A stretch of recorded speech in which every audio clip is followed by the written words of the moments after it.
함께 기도하겠습니다. 아버지 하나님, 감사합니다. 새 날을 주신 분이 주님이시고 이 하루도 믿음으로 살아보라 초대하시는 그 분명한 음성 앞에 오늘도 예배함으로 이 하루 시작합니다. 성령 하나님, 우리의 마음속에 이 시간도 말씀하여 주셔서 예배하는 우리에게 기쁨을 주시고 새 하루도 힘들지만 승리할 수 있는 능력과 지혜를 허락하여 주옵소서. 예수님의 이름으로 기도드립니다. 아멘. 이 시간은 우리 찬송가 504장 함께 찬양하겠습니다.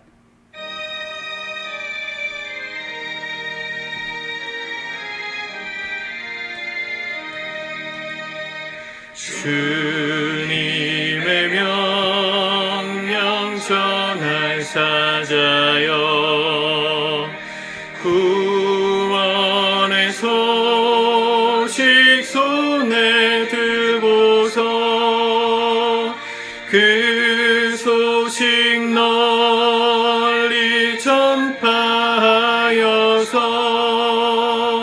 주님의 길을 곧게 닦아라. 거친 사막 또 늪을 건너서 밀림과 바다 높은 산 넘어 주저치 말고 힘을 다하여 주님의 길을 예비하여라.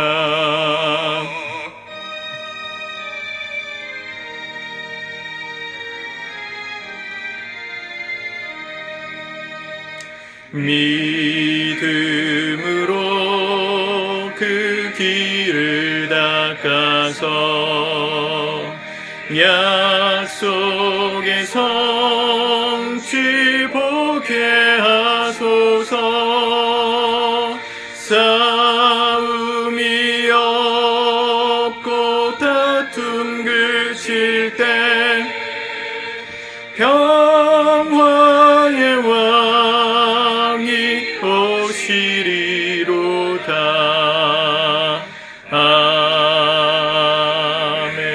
아멘. 아멘.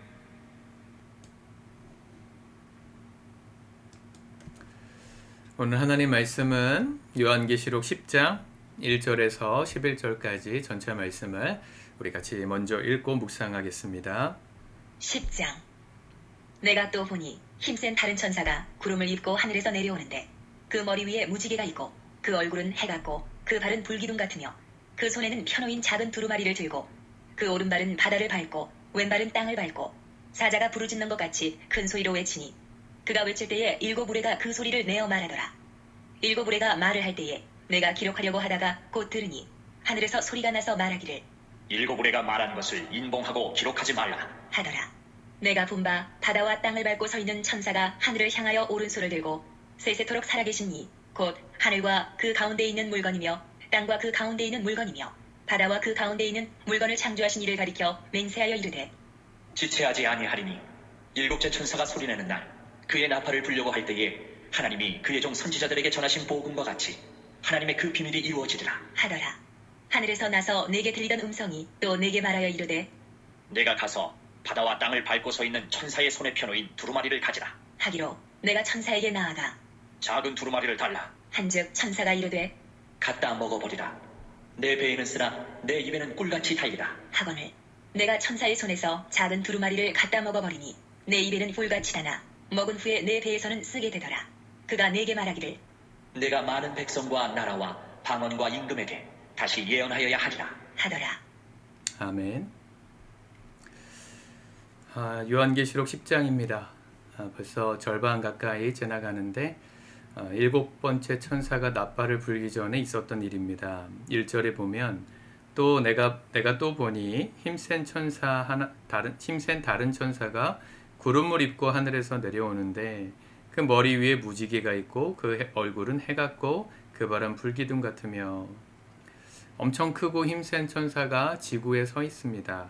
그의 손에 근데 뭐가 들려져 있냐면 작은 두루마리를 들고 있어요. 2절에 그 손에는 펴놓은 작은 두루마리를 들고 그 오른발은 바다를 왼발은 땅을 밟고. 자, 뭘 상징할까요? 이 큰 천사도 이 작은 하나님의 말씀이 적힌 두루마리의 말씀 앞에 순종한다. 이걸 알 수가 있죠. 사람들은 큰 존재, 나보다 힘 있는 존재에 대한 경외심을 느낍니다. 천사가 사람들 앞에 나타났을 때 사람들은 다 죽은 사람들처럼 두려워했어요. 부활의 아침에 무덤 앞에서 천사를 보았던 여인들도 그랬고요. 천사를 만났던 여호수아도 그랬고요. 천사를 만나는 것만으로도 두려운데 그 두려운 천사를 움직이게 만드는 작은 두루마리, 이게 말씀입니다. 하나님 말씀이 아무것도 아닌 것 같지만 이 큰 천사도 움직이는, 순종해야 마땅한 권위가 있는 말씀이라는 걸 상징적으로 보여주죠. 우리가 그 말씀을 지금 날마다 읽습니다. 다 책의 모습을 가지고 있으니까 똑같은 책인 것 같지만 그 힘센 천사도 움직이게 만들 만큼. 여기 또 무슨 표현이 나오냐면 6절에 보면 이 천사가 하늘을 향해서 오른손을 들고 세세토록 살아계신 이 곧 하늘과 그 가운데 있는 물건, 하늘에 있는 물건, 땅과 그 가운데 있는 물건, 바다와 그 가운데 있는 물건을 창조하신 이를 가리켜 맹세하여 이르되 지체하지 아니하리니. 온 우주 만물을 상징하죠. 하늘, 땅, 바다. 이 지구의 모든 만물을 창조하신 그 크신 하나님 앞에서 그 작은 두루마리에 써져 있는 말씀이 지체되지 않고 이루어질 것을 천사가 선언합니다. 이게 말씀의 권위고 힘입니다. 여러분, 우리가 날마다 말씀을 읽는 것은 천사를 움직여 하나님의 일을 행하게 만드는 놀라운 도구입니다. 여러분들의 인생의 모든 성과와 과정과 모든 열매는 하나님이 하시는 건데 누굴 통해 일하시냐면 천사를 통해 일하세요. 천사가 일해야 우리의 삶에 하나님의 복이 흘러옵니다. 근데 그 천사를 움직이는 힘은 뭐라고요? 말씀입니다. 천사는 말씀 앞에 순종하는 겁니다. 여러분들에게 말씀이 있어야 되는 이유죠. 날마다 말씀을 묵상해야 되는 이유입니다. 그 말씀으로 내가 선포할 때 하나님의 일이 이 땅 가운데 천사들을 통해 이루어지는 거예요. 힘센 천사도 움직이는 힘. 이 놀라운 비밀을, 이 놀라운 키를, 열쇠를 우리에게 주셨어요. 이 말씀을 날마다 가까이 하시고 우리가 묵상하고 말씀을 선포하고 전해야 될 이유가 여기 있는 거죠. 그런데 그 작은 두루마리의 예언의 말씀을 천사가 어떻게 알아 말합니까? 9절에 보면 내가 천사에게 나아가 작은 두루마리를 달라 한즉 천사가 이르되 갖다 먹어버리라. 이걸 먹어라. 받아서 영어로 보면 take it and eat it up. eat it up. 받아서 먹어라 이랬어요. 말씀을 받아 먹어야 된다. 이 말씀은 무슨 얘기냐면 이 큰 천사도 움직이는 능력의 말씀을 우리가 취해야 해요. 내 것으로 받고 그냥 받고 끝나는 게 아니고 손에 들고 있는 게 끝나는 게 아니고 읽어야 되고 이 말씀을 먹어야 돼. 내재화 시켜야 된다는 거죠. 내재화된 신앙. 이게 굉장히 중요한 겁니다. 이 신앙에는 외재적 신앙이 있고 내재적 신앙이 있다 그랬어요. 외재적 신앙은 겉에 신앙의 이유가 있는 겁니다. 하나님을 믿는데 믿는 이유가 밖에 있어요. 하나님 밖에 있어요. 내 성공에 있고 내가 잘 되기 위한 하나님이, 그래서 하나님을 믿는 거. 병이 낫고 여러 가지 내가 원하는 어떤 소원을 위해서 하나님을 믿는 사람들, 외재적 신앙인인데 그러면 인생에 하나님의 복이 임하지 않아요. 말씀이 이루어지지 않아요. 하나님 중심의 삶이 아니니까. 근데 말씀에서 축복하신 약속의 모든 축복을 받아 누리는 사람은 누구냐면 내재적 신앙을 가진 사람입니다. 하나님을 믿는 이유가 하나님 안에 있어요. 그 말씀이 좋고 그 말씀이 생명이라는 동의가 있고 하나님이 좋아서 하나님을 위해서 살겠다는 헌신이 있는 사람, 하나님의 축복을 누리는 사람들이 되거든요. 그러니까 말씀을 받아 놓기만 하면 외재적 신앙. 그걸 먹어야 돼요. 내 걸로 받아들여서 내재화시켜서 나를 움직이는 삶의 체계가 되게 만드는 것, 이게 신앙입니다. 그럴 때 하나님의 복과 능력이 나타나는 역사를 경험해요. 많은 이들이 여기까지 나가지 못합니다. 그냥 목사님이 가르쳐주는 설교만 듣고 아는 정도. 외재적 신앙에서 벗어나지 못하니까 하나님 믿어도 별 능력이 없어 보여요. 그렇지 않습니다. 말씀이 내재화되면 이 큰 천사도 움직이는 기적의 역사가 일어나요. 우리 인생에. 말씀을 먹으라 그랬어요. 그랬더니 어땠습니까? 내 배에는 쓰나 내 입에는 꿀같이 달리라 그랬습니다.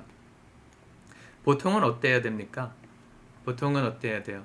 먹으면 배에 만족감을 주고 입에 쓰더라도 내 몸에 좋은 건 먹어야지 하고 보약 같은 거 이렇게 먹잖아요. 입엔 쓰지만 몸엔 좋은 거. 이게 세상이 말하는 보약인데 하나님 말씀의 특징은 먹을 때 기쁨이 있다는 거예요. 내재화된 신앙에 기쁨이 있어요. 근데 왜 배에는 쓸까요? 배에 들어갔다는 건 이 말씀이 소화되는 과정에 아픔도 또 힘듦도 역경도 고난도 있기 때문에 배에는 쓰다는 겁니다. 그 말씀이 내 안에 내재화될 때 제일 중요한 포인트가 내가 먹은 그 말씀을 나도 살아야 되지만 나와 함께 더불어 사는 다른 사람들에게도 이 복음을 전하는 전도의 삶이 반드시 동반되어야 되기 때문에 때로는 그게 우리에게 쓴 맛이 되기도 하는 거예요. 11절 그가 내게 말하기를 내가 많은 백성과 나라와 방언과 임금에게 다시 예언하여야 하리라. 지금 사도 요한은 반모섬에 유배된 상태입니다. 갇혀 있다고요. 그런데 죄를 졌다는 이유로 복음을 전했다는 이유로 갇혔는데 다시금 그 기회가 올 거라는 거죠. 얼마나 두려웠겠습니까? 내가 복음을 전하다가 지금 유배당했는데 다시금 하나님 기회를 주셔서 그 듣지 않는 사람들에게 듣게 하려고 복음을 전해야 되니 내재화된 이 신앙이 그들에게도 전달돼야 되니 얼마나 그 과정이 어렵겠어요. 그래서 쓰다 그러는 겁니다. 목회를 하다 보면 이걸 정말 많이 느껴요. 우리 성도님들에게 말씀 생활, 그 말씀이 내재화된 신앙을 제가 자꾸만 독려하고 가르치고 그렇게 살기를 권면하지만 그게 겉도는 분들이 있어요. 그냥 인간적인 제 말이라면 무시하셔도 상관없습니다. 그러나 본질적인 성경의 메시지라면 받아들이고 부대끼더라도 말씀에 순종해서 해보고 그 말씀의 기적을 경험하는 인생이 될 때 그때 참 기쁨이 임하거든요. 하나님 믿는 게 이런 거구나. 안 된다는 모든 상황 속에서 가능케 하시는 그 능력이 이런 거구나. 경험하는데 거기까지 나가기까지의 그 목양의 과정이 참 어렵더라고요. 그걸 전해야 되고 그걸 깨달을 때까지 인내해야 되고 또 그걸 본인들의 삶에서 경험할 때까지 포기하지 않고 제가 기다려 드려야 되는 게 쉽지 않아요. 그래도 하나님 앞에서 그 과정이 제 배에는 쓰지만 결국 주님께서 요한에게 주신 이 전도의 사명, 이 말씀을 가르치는 사명이라고 믿기에 오늘도 성실하게 나름 하려고 애쓰는 것입니다. 여러분들의 삶에 말씀이 좀 내재화 되셨으면 좋겠어요. 내 생각과는 좀 다르고 내 판단과는 좀 안 맞아도 하나님의 말씀이 그렇다면 좀 그대로 한번 순종해 보시죠. 내재화 시켜 보십시오. 내재화된 그 신앙이 여러분들의 삶의 체계가 되셔야 합니다. 아브라함 카이퍼가 삶의 체계로서의 기독교라는 책을 썼어요. 인생에 우리가 믿는 이 기독교라는 종교는 외제적, 그냥 단순히 복 받으려고 다니는 그런 종교가 아니라 내 모든 삶의 체계를 바꾸는, 우리의 세계관을 바꾸는 그런 능력의 말씀임을 강조한 책이거든요. 여러분들 안에 이 내재화된 신앙이 훈련되시면 좋겠습니다. 우리가 7월, 8월 목장 방학하고 우리가 방학 중에 특강을 좀 하려고 하는데 그런 강의들을 좀 해볼까 해요. 여러분들이 듣고 싶은 강의를 좀 선택을 하라 해가지고 몇 가지만 추려서 이 강의를 하려고 하는데 그 중에 한 가지가 세계관 강의도 있을 것 같습니다. 여러분들이 많이 선택해 주시면 그런 강의도 좀 하도록 하죠. 기독교적 세계관이 뭔지, 우리 믿는 사람들이 세상 가운데 어떻게 살아야 하는 건지 그 기준점들, 유튜브에서 듣는 그런 얘기들 말고요. 여러분 정말 성경이 가르치는 진리를 알아야 세상이 어떻게 돌아가는지가 보이고요. 바르게 판단하고 바르게 살 수 있는 거죠. 기도해 주시면 좋겠습니다. 우리 영상을 찍는 환경도 사실은 지금 가만히 제가 말을 안 하고 있으면 백색 소음처럼 이게 선풍기 소리가 들리고 그러죠. 제가 영상을 찍는 사무실이 상당히 덥습니다. 제가 한 3시간 정도 지났는데 지금 현재 온도가 29.7도예요.